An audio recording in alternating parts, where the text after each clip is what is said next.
The Rite of the 9 event is finally coming to a close. And the final hurrah before we enter the Edge of Fate, Bungie introduces Lootapalooza. Now, when you hear a word Lootapalooza, you think, my God, that sounds crazy. Like, we've gotten a lot of loot. We've gotten double loot. Hell, we've even had triple loot. But Lootapalooza? That's gotta be on a whole nother level. And with it, we were supposed to get additional drops, more currency, extra loot. It was gonna rain. And while yes, I guess technically we did get those things, there's a few systems Bungie added that just makes Lootapalooza feel more like just a palooza. And as of today, even the most sought after free loot is now completely disabled. I'm gonna be diving into my thoughts later in this video, as well as the changes Bungie should make. But first, a quick rundown of what's actually going on. So let's start with what's new. When you first load into Rite of the 9s in its social space and you approach the emissary, you have an emblem to pick up that has the emissary in the background. Along with this, you have the ability to pick up a new quest called Mystikos. Now this is going to task you with completing all 3 dungeons on Eternity mode before the next resets. Now you also have all the same things to pick up from the previous weeks, like bounties for extra manifolds, rally banners, which I wouldn't recommend purchasing, and any of the featured exotics, unfinished Rite of the 9, weapon quests, and the other emblems you haven't picked up. Now beyond this, if you take the gravity lifts up to the very top of the spire, you will now have the ability to enter the emissary's room. Now we were actually able to get into this room in the first week by using our skimmer to skimmer across, but you'll notice that things are different now. You see, when you drop down, you'll see that you are surrounded by chests, each attuned to a specific Rite of the 9 weapon drop, which is completely removing the RNG from Nonary purchases. Now you'll notice there's a chest on the left and on the right, with the base weapon chest being on the left, which requires 325 manifolds, and the adept version on the right, which is 450. Now for reference, the chest outside that drops random weapons costs 250 manifold. So this isn't that much more expensive, and it does allow you to focus a specific drop. But this is also where we encounter our first issue. You see, each chest in the emissary's room limits you to get this one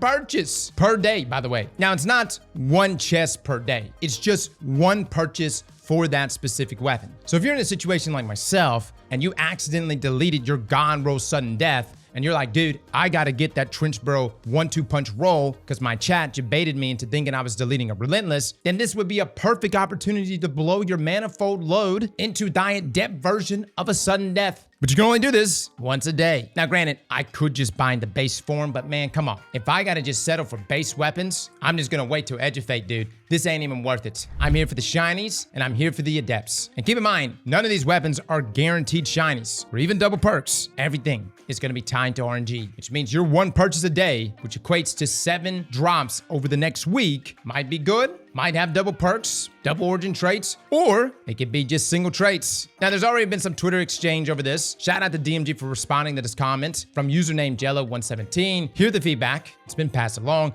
Lootapalooza was focused on activity drops. The team juiced currency drops, weapon drops, and hollow foil drops. But these chests remained at 1 pool a day. Hope you feel the loot raining down as you farm checkpoints or run full dungeons. Now listen, I get it. The main point of farming the dungeon for weapons is to actually play the dungeon. But the reality is, if we're also getting increased currency for these completions and a new chest room to spend them in, it is a bit disappointing when we go and farm for manifolds to just have the ability to only purchase 1 chest of the specific weapon we're trying to get a drop of. And if you're like, Cross, but there's multiple chests, brother, dude, like 80% of all these rolls here are garbage. And I'm not even talking about like garbage from the perspective of a tier 4, tier 5 world, which we will all be entering next weekend. I'm talking about just from the perspective of now. Dude, outside of no survivors, a sudden death, and heck, even cold comfort, everything else is very mediocre. So when I'm surrounded by chests, I don't see 24 chances at a God roll. What I see are really 18 chests I'm never even gonna consider opening. The reality is that if you want to guaranteed adept or even a better chance of getting a hollow full, in my opinion, you just want to farm ultimatum modes, preferably single encounters, just so you can receive double perks and a chance of getting that God roll, which takes us to farming in general. One place you can spend your manifolds at, though, is at the emissary to purchase Nonary Engrams. Now this is actually a good deal. You get a lot of Eververse cosmetics. You can actually purchase 20 for 350 manifolds each, which some of you may have already completed already, but this week you'll also receive 1 free free Engram per day as a login bonus. At least that was the case at the time we made this video. As of just this evening, Bungie has disabled the daily Nonary Engram login bonus due to a bug that allowed players to get infinite Nonary Engrams. I'm telling you, man, the moment Eververse is at risk of an exploit due to a bug, Bungie doesn't hesitate, man. Talk about moving at lightning speed. Now, while this doesn't keep you from purchasing manifolds, and we're really only missing out on 7 Eververse drops total, it is just another reason to list why Lootapalooza has been kind of a letdown. Again, I'll be talking about this more at the end of the video, but if you're wondering why we don't bring up the Engrams being disabled later, it's because we were just about to put this video out when this news dropped on us. In terms of farming manifold stuff,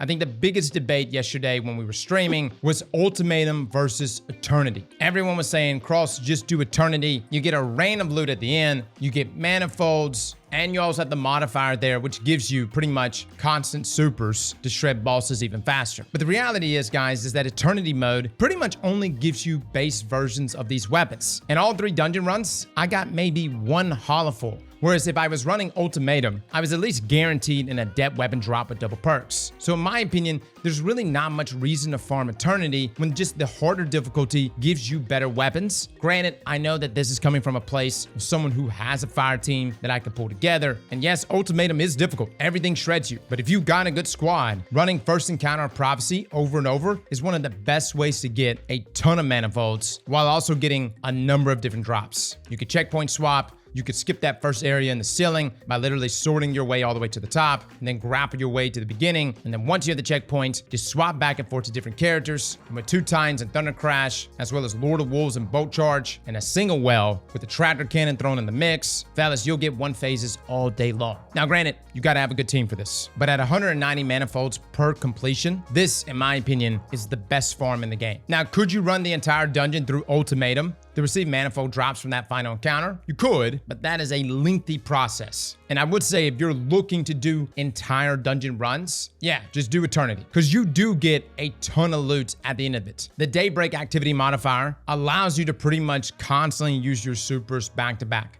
Like even within a single damage phase, you can get 2, maybe even 3 supers off, which is a tremendous amount of damage. But again, my biggest complaint with Eternity is base weapons. And I'm just not excited about really any of these weapons, but especially not the base versions of them. Now, I know many of you are going to be going out to complete the Mystikos quests. This is tied to our triumphs. For those trying to get that eternal title, you have to hit these 3 dungeons pretty much back to back. Not exactly the gauntlet that we were thinking of. Like when we think gauntlet, which is what Bungie kind of pitched this as, I was thinking it was going to be like different encounters mixed together. Like we may start off with the first encounter of Ghosts, and then enter into the second encounter of Spire, and then finish it off with the third encounter of Prophecy. Not the case. This is just simply you doing the dungeons back to back. But upon doing that and completing this quest, you get a whopping 1 manifold. Dude, this has got to be a bug, right? Bungie, at this point, you got to be doing this stuff to be trolling us, or it's a bug. There's no other reason. I didn't believe it. We had folks coming by the stream saying that they got only 1 manifold. We ran the quest, and turns out they were right. 1 manifold is all we got. This is beyond lower